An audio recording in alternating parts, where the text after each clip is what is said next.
back to my channel. This is just a bit of an update video really, so just nothing in particular. I mean, I'm just going through just different things, but I wanted to show you some knitting that I've done. So I've carried on making some more knitted bunting. So I've been doing purple and green. This one is the best one I've done so far. I've actually done 3 in total, to show you 2 of them.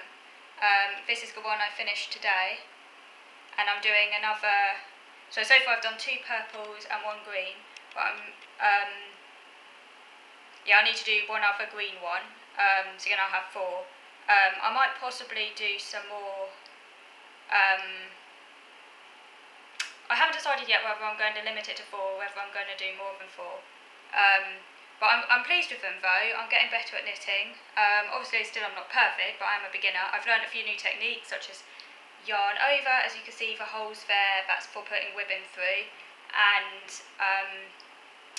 also slip knit, and a few other techniques for decreasing and increasing, and I'm also learning how to read knitting patterns. I found the patterns for these a bit confusing, so I asked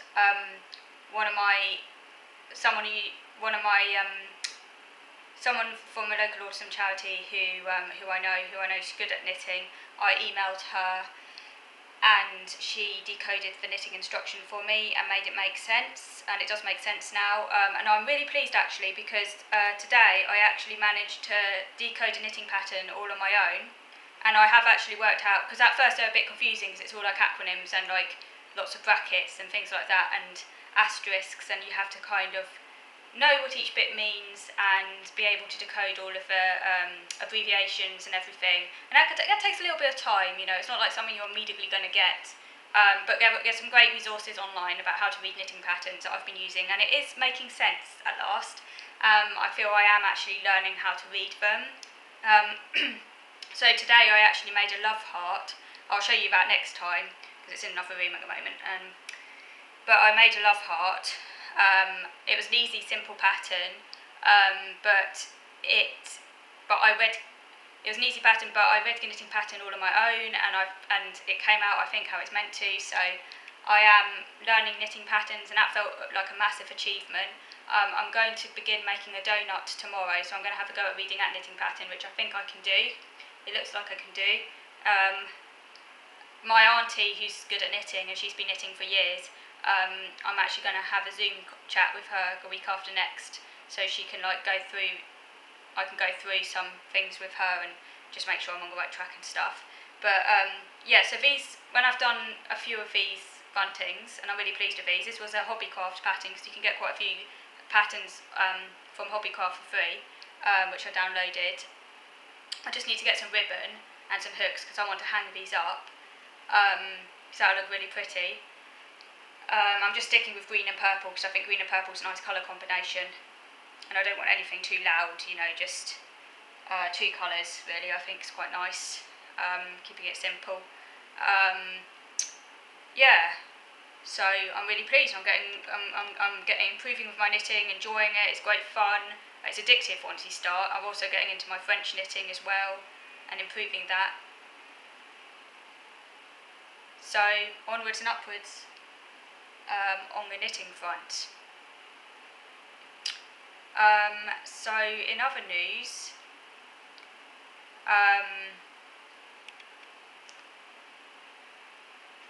I attended it was this week, on Monday, it was Monday, I attended another focus group, because I've mentioned this to you before, but I attend a self-advocacy group for autistic people, and all the meetings are currently online, which is good. So I just got some stuff stuck to me from the garden. Just noticed that, it's fine. But yeah, sorry. I attend this focus group, but that's been set up by the advocacy group, which is trying to help autistics with higher support needs to access groups. And the working title of the group at the moment is called Disabled Autistics Matter. The acronym for that is DAM, which is quite apropos really.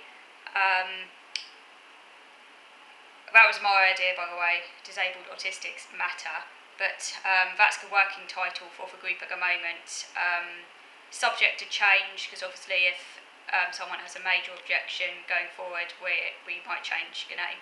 But the whole point of this group is that we're trying to advocate for the needs of autistics with higher support needs to help them access groups, but also to challenge some of the neurodiversity rhetoric, which we feel could be detrimental to the needs of autistics who rely on support networks and things like that, because it's sending out a message about autism which could be quite harmful to the needs of autistics who really do need a lot of support, because it implies that autism is just a difference as opposed to a quite a serious disability. So we're raising awareness of that, and that's going well. On Monday we set out a kind of a set of goals that we want to achieve. And also we want to kind of get in contact with local media outlets to kind of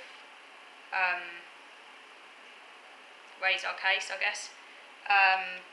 So that was good.